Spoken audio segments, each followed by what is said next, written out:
What's up, everyone? Welcome to another vlog with me, Langston. And it's been a hot minute since I've actually vlogged on YouTube.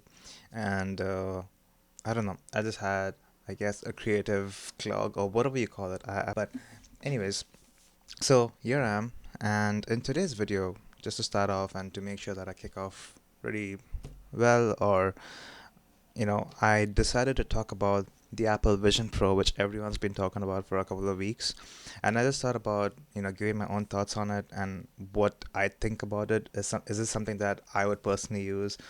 Is this something that's actually worth for $3,500? Yep, $3,500. That is more expensive than most MacBooks out there. It is more expensive than iPhones for sure. But yeah, let's get into it. So, if you guys do not know, Apple recently had a keynote where they basically talk about, they always have a yearly keynote where they talk about new products, new whatever, and the Vision Pro was one of them, where they basically talked about a wearable so that you basically can interact with augmented reality. And I'm not gonna lie, um, it is pretty impressive. Basically, you wear something on your head, it looks like, Cyclops from X-Men, if you guys like X-Men, I don't know, and you are basically be able to use your applications which you use on your iOS applications anyways, you know uh, with your fingers. Have you seen like Iron Man or whatever? You're literally having that same experience. It's literally like the Iron Man experience where you're basically able to interact with stuff in front of you, which is super cool. But the thing is that I don't know how much we are going to be using it. It is a very costly product, firstly, $3,500. So you would have to have a good use case. Now the use case they have presented is like, um, for a lot of folks who are actually going to be using this, it's like going to be in a workspace. So it's going to be in an office environment where they're going to be collaborating with a lot of people who also have to have their wearable, by the way, because you will not be able to collaborate with someone who does not have this, right? It is very difficult because they need to be able to see what you're seeing.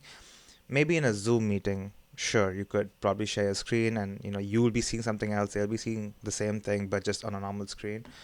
But if you want to get the most out of it, it has to be like everyone has to have a wearable. And I do not know how far are we from that yet, where everybody is going to buy a piece of this. Maybe it's going to be soon, right?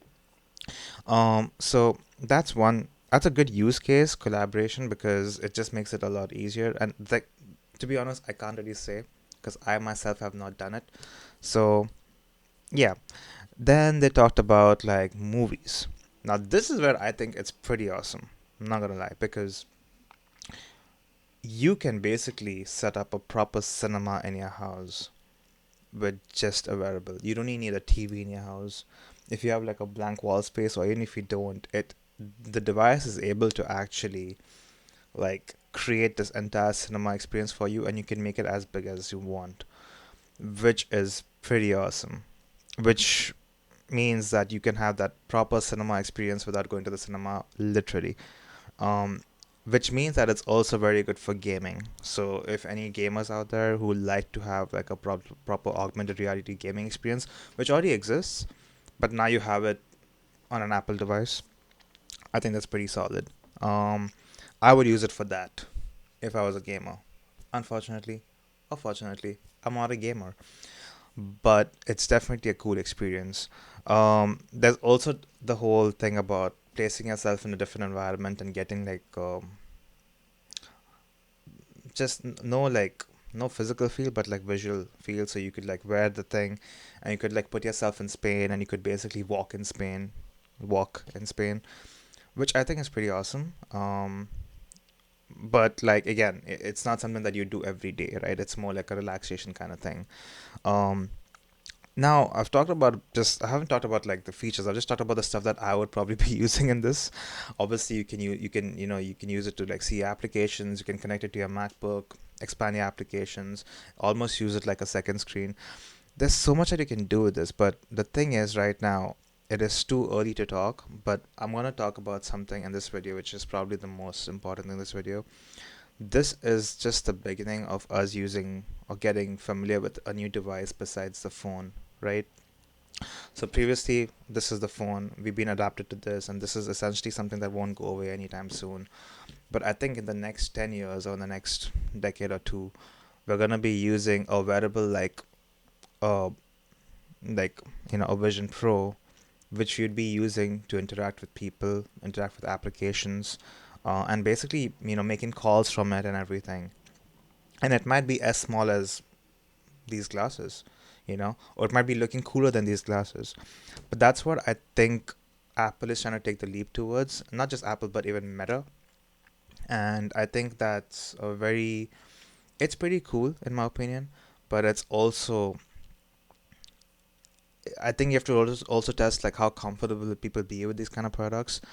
But then again, people are not comfortable with touchscreen, and now everyone is. So it's like a you never know kind of thing. But in my opinion, I think it's a pretty fantastic product to be using. I think it's a very good way of interacting. But the only thing that I don't like is us relying on like technology, like imagine to be worried about charging your glasses in the morning or charging your phone.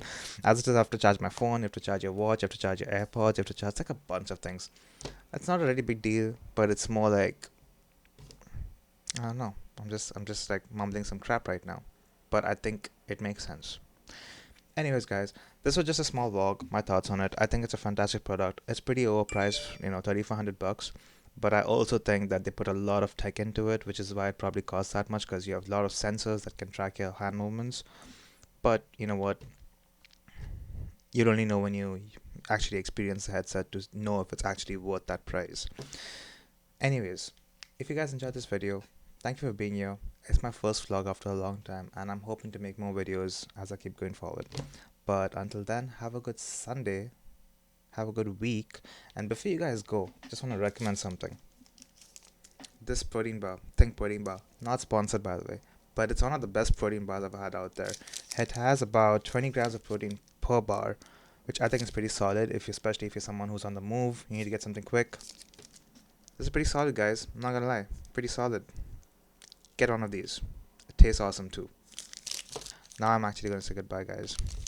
Peace.